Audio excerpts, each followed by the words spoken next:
Coucou les amis. Et ben voilà, aujourd'hui c'est le grand jour, c'est le premier podcast des Petits Crayons de la Révolution, et je dirais même que c'est la première production. Alors avant toute chose, je voudrais brièvement décrire les Petits Crayons de la Révolution. Donc on est un collectif de création culturelle dont l'objectif est d'imaginer, élaborer, rendre concret d'autres possibles à travers différents médias comme le roman, le jeu de rôle, le jeu de société. Enfin voilà, là, ce sont les projets pour l'instant qu'on a en lice. Ce podcast, au départ, on n'avait pas spécialement pensé à le faire, mais au vu des événements actuels, on s'est dit que ça pouvait être intéressant d'interroger certains concepts qui sont actuellement au centre des débats. Donc aujourd'hui, on va s'intéresser en particulier à la violence. C'est un travail de recherche que j'ai mené, donc c'est plutôt une analyse critique en fait. Je me base sur des analyses qui ont déjà été faites avant moi. Je n'invente pas tout toute seule, mais voilà, j'ajoute mes propres analyses, mon propre regard, mes propres mots. Alors, c'est un texte que j'ai écrit. J'espère que ça ne va pas être trop fastidieux à écouter. Comme c'est un peu long, je vais le découper en plusieurs podcasts, du coup, plusieurs vidéos que vous trouverez sur YouTube.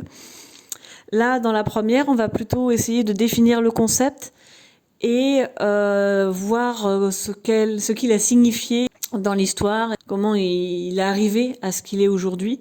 Donc ça va être assez rapide, j'espère que ça va vous intéresser. Et par la suite, on va voir vraiment ce qu'il signifie aujourd'hui, les formes qu'il peut prendre, etc. Essayer de voir de répondre à la question, est-ce que la violence peut être légitime? Bon, et du coup, les autres questions qui vont avec, c'est-à-dire, si oui, quelles sont les formes de violence légitimes? Est-ce que la violence a une place dans la société? Quelle place on pourrait lui donner, le cas échéant? Donc, bonne écoute, je commence. Si la violence préoccupe autant aujourd'hui, c'est parce que sa médiatisation crée un sentiment d'insécurité. Il s'agit là d'une préoccupation récente. Le terme d'insécurité est apparu en 1794. Pourtant, d'après l'historien Robert Muschenbled, les violences, et en particulier les agressions physiques et les homicides, ont décru au fil du temps depuis le XIIIe siècle. L'interdiction des armes prononcée par Louis XIII semble avoir joué un grand rôle, de même que l'évolution de la législation et du système éducatif. Il est vrai notamment que le développement de l'appareil judiciaire permet, comme nous dit René Girard, de s'extraire du cycle sans fin des vengeances privées en proposant une alternative. Le verdict est rendu non pas au nom de la victime, mais au nom de l'État. Et il n'y a pas que cela. En particulier, des mécanismes de régulation sociale se sont développés, associés à des exigences d'autocontrôle et codifiant la violence physique alors centrale dans les relations entre les jeunes hommes. En effet, c'est alors par le rapport de force que s'établissent et se légitiment les hiérarchies sociales et l'affrontement viril est longtemps valorisé.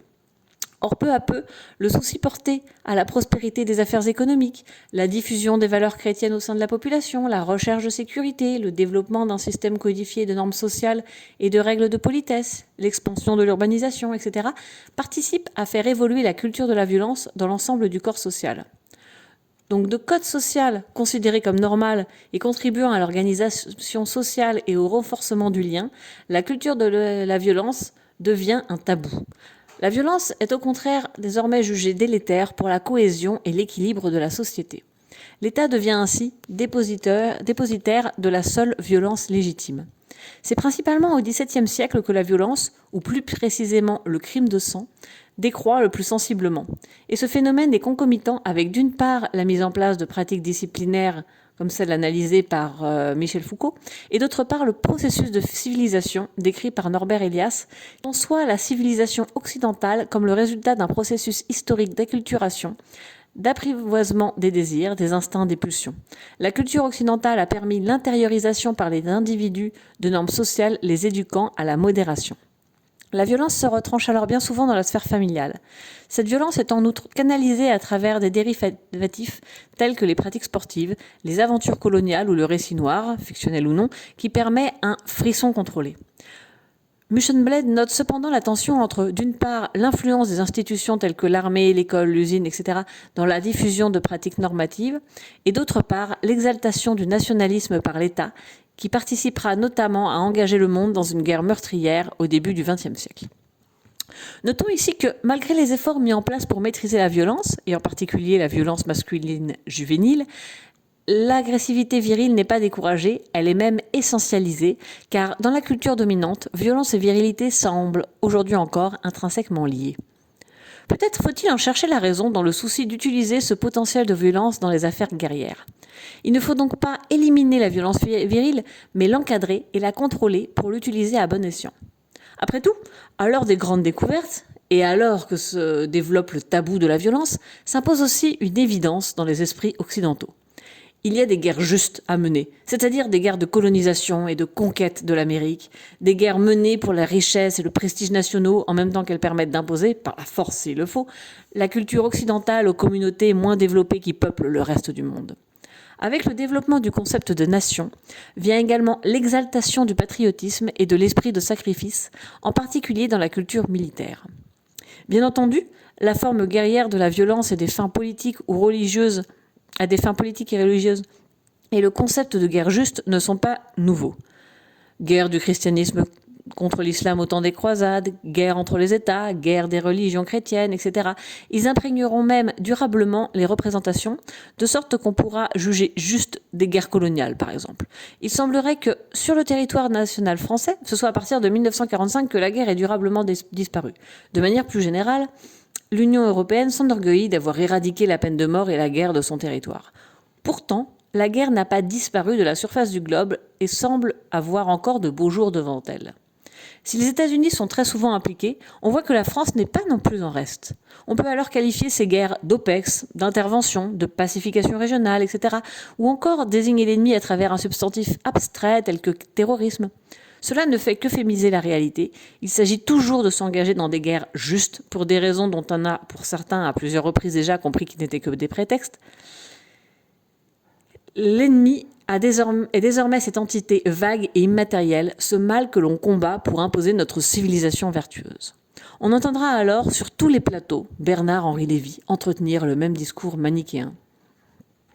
Ainsi, la guerre n'a pas disparu.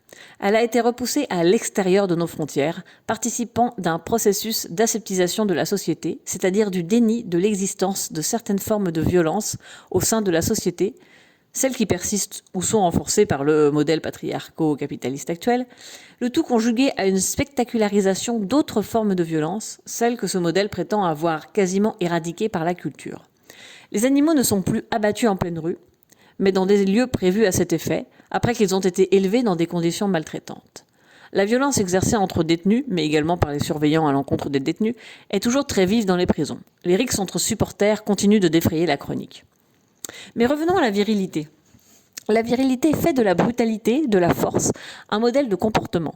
L'homme doit protéger la femme, faible et impuissante créature, face aux menaces du monde. L'homme viril frappe, tue, ordonne. Il n'hésite pas à frapper fort, à taper du poing sur la table, imposer sa volonté. Il dompte, dresse, aliène tout ce qui lui est par nature inférieure. Femmes, enfants, animaux. Il est celui qui plaque la femme désirée contre le mur pour initier la relation sexuelle à laquelle jusqu'alors elle se refusait en minaudant. Il est celui qui poursuivra son ennemi jusqu'aux confins du monde pour venger ou délivrer un être aimé. Il est celui qui s'affranchit des lois et des frontières pour servir la cause qu'il estime noble. Patrie, ordre, amour, justice. Rien ne peut lui résister. Il est le patriote prêt à se sacrifier, il est le cow-boy charismatique, il est le bandit ténébreux, il est l'espion irrésistible. Car à l'homme viril, rien n'est impossible. L'homme viril, on le voit, incarne parfaitement le fantasme occidental de toute puissance. Une toute-puissance totale puisqu'il dispose de la force, du courage, de l'habileté, de la ruse, de la rationalité, de la puissance sexuelle, voire de l'argent. Les femmes à côté sont des hystériques qu'il faut bien canaliser. Il est celui qui définit ce qui est juste. Il est celui qui accapare, celui qui impose sa rationalité et son ordre. Il est celui qui fait tomber les barrières des autres. L'homme viril est toujours manichéen. Les causes auxquelles il se voue sont par essence justes. Il n'est pas besoin de fonder préalablement cette affirmation par la réflexion dialectique éthique. Il s'agit de forces qui emportent tout sur leur passage, qui imposent leurs lois au cœur et au monde. Quoi de plus noble, de plus fort, de plus évident que l'amour de sa famille, de sa femme, de sa patrie, etc., pour justifier la violence? Car le modèle occidental de l'amour, c'est le grand amour passionné, appuyé sur le mythe de l'âme sœur. Il faut trouver sa moitié, puis tout faire pour la conquérir, c'est-à-dire la posséder totalement et la garder. L'amour justifie tellement la violence qu'il est possible, même compréhensible, paraît-il, de tuer par amour. On peut assassiner, la femme aimée pour la simple raison qu'elle veut nous quitter, qu'elle nous échappe. Dans la relation amoureuse, l'autre est à la fois un allié et une menace, un traître potentiel. Lui qui est notre moitié, comment ne pourrait-il pas en nous quittant nous détruire? C'est ainsi que de nombreuses personnes diront ne plus vouloir tomber amoureuses par peur de souffrir. On peut donc épier, harceler, lire les messages, voire tester la fidélité avec des tentateurs, pourquoi pas. L'amour doit être exclusif, et pour le garder, on est prêt à l'enfermer. L'association de la violence et de la virilité n'est évidemment pas neuve. Violence vient du latin violentia, qui désigne un caractère violent, emporté, dérivé de vis, qui désigne la force en action, la vigueur, l'énergie vitale. Le pluriel vires désigne les forces physiques nécessaires pour exercer la vis.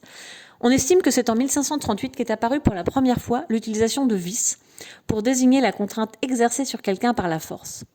Aujourd'hui, la violence est généralement appréhendée comme étant une force brutale, intense, souvent destructrice, exercée contre quelqu'un. Quand on évoque la violence, c'est souvent sous sa forme physique. Or, vis a également donné virilité. Les femmes ne seraient donc pas violentes par nature ? Alors, nous n'allons pas faire ici une histoire de la virilité. Après tout ça est déjà très bien documenté, les mouvements féministes s'en sont chargés à merveille. Mon objet est plutôt d'observer tout ce que, malgré les prétentions de notre société à avoir éradiqué la violence, les représentations qu'elle véhicule à travers son industrie culturelle ont de violent, et de me demander quelles fonctions ont ces représentations. Cela me semble à vrai dire évident. Rendre naturelle, normale et même désirable la violence sociale et économique, la violence de domination, la violence exercée par celui qui prétend protéger sur celui qu'il protège. L'homme viril, c'est l'État, c'est l'Occident, c'est le capitalisme. L'idéal de domination ne peut s'exercer que sur des dominés, et ceux-là, il faudra les soumettre, les posséder ou les éradiquer. Pourtant, il est intéressant d'observer que la violence est plus fondamentalement liée à la vie. Vis est issu de l'indo-européen vei, qui a également donné le grec ancien is, qui signifie muscle, nerf ou encore force musculaire, et que l'on retrouve également chez Homère et Hésiode pour désigner la force d'un héros, d'un fleuve ou encore du vent. Les Grecs utilisent également le mot bia, apparenté à bios, la vie, pour désigner la puissance et la violence, et romé pour évoquer la force.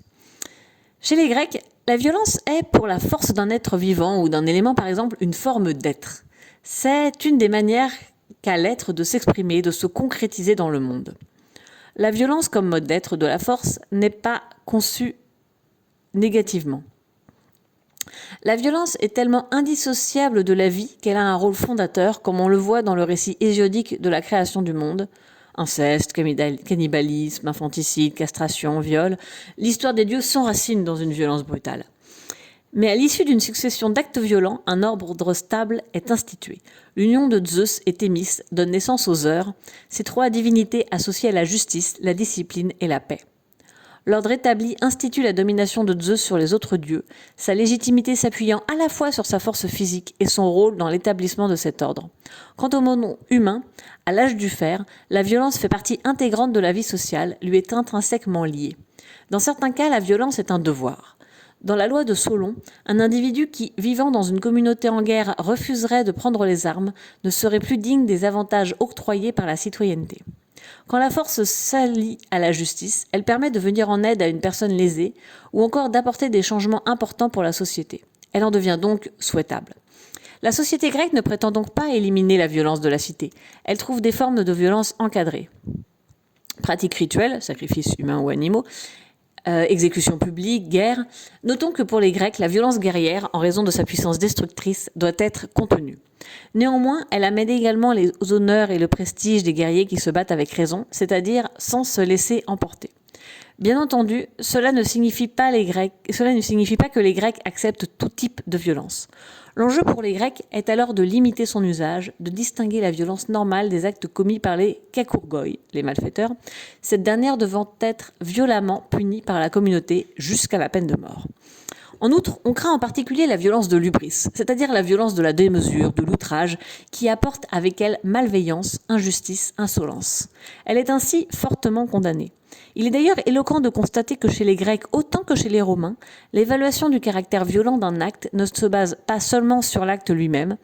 La considération des acteurs, coupables et surtout victimes, joue également un rôle important, qu'il s'agisse de protéger les faibles des excès des puissants ou les citoyens de rang social élevé de la jalousie des autres.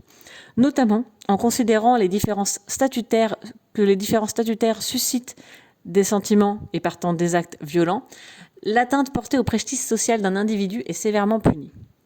L'enjeu est bien plus social qu'économique. C'est à l'encontre de l'honneur d'un individu, bien plus qu'en vertu de l'envie suscitée par ses richesses, qu'est généralement perpétué l'acte violent. La dignitas, dans l'esprit romain, est toujours l'expression d'un mérite et d'une vertu. Rappelons ici que les Romains établissent peu de rapport entre dignitas et fortune, gagner de l'argent n'étant pas, pour un aristocrate romain, un mérite, mais plutôt une vulgarité. Tout est donc pour les Grecs une question de mesure, et avec la mesure vient la justice. Il y a la violence normale, celle qui est liée à la vie, à la puissance d'être et qui correspond aux normes grecques, et la violence excessive et transgressive inspirée par des passions immodérées, principalement l'orgueil, la jalousie, l'arrogance.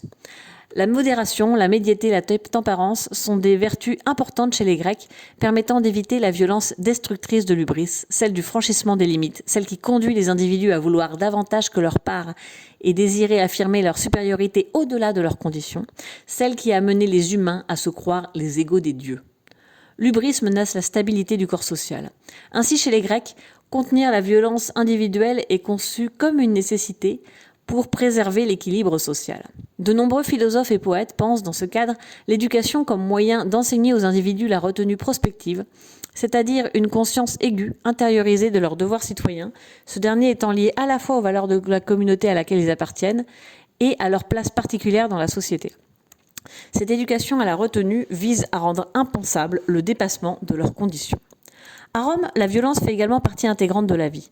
La violence n'était vue comme cruelle que lorsqu'elle n'avait pas de finalité rationnelle ou qu'elle consistait en une atteinte au statut de la victime. Ainsi, la vengeance était un motif de violence tout à fait légitime. Il était également tout à fait admis qu'on puisse faire usage de la violence dans des situations d'urgence, par exemple pour défendre ses droits politiques ou son intégrité physique, ou encore son honneur.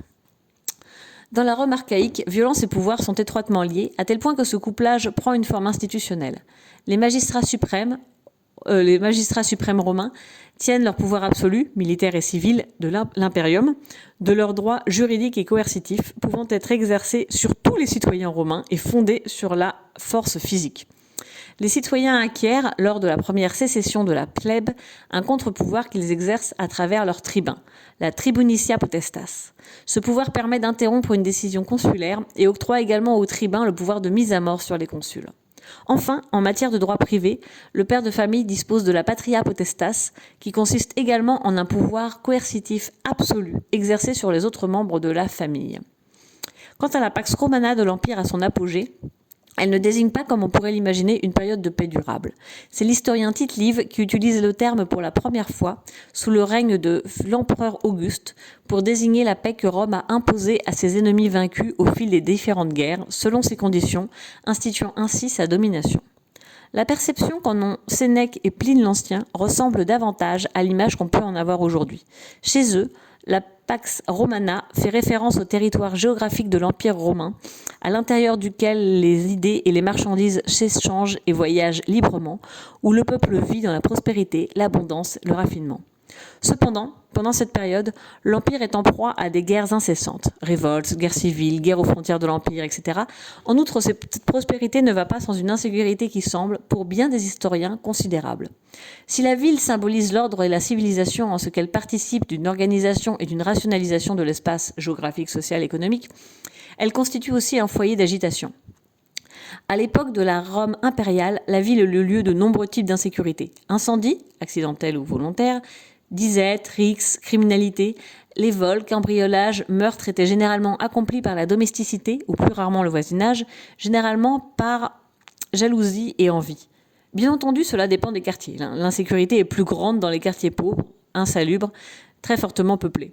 En particulier, on voit par le nombre élevé de rixes notamment, mais aussi à travers certaines pratiques violentes légales telles que les jeux du cirque, que toutes les couches de la société romaine étaient imprégnées d'un haut niveau de violence. Une violence qu'on ne peut pas réduire à la nature profonde de l'homme, mais dont les manifestations, les formes, la fréquence, les causes étaient fortement liées à la civilisation romaine, son modèle économique et sa culture. Quoi qu'il en soit, la Pax Romana, c'est aussi la guerre. Donc, je termine cette première partie là-dessus. Voilà, vous savez que il y a des gens maintenant qui parlent de la Pax Americana. Alors, je ne sais pas, est-ce que c'est une question qu'on peut se poser pour terminer cette partie? À votre avis, est-ce qu'on vit actuellement dans ce que certains justement appellent une Pax Americana? Qu'en pensez-vous? Voilà, donc si vous avez aimé cette première partie, n'hésitez pas à mettre un pouce bleu. La deuxième partie arrive bientôt. N'hésitez pas aussi à me dire dans les commentaires ce que vous en avez pensé. Voilà, autant sur la forme que sur le fond. Aussi à ajouter vos propres remarques, vos propres nuances, vos propres informations. Voilà, à bientôt!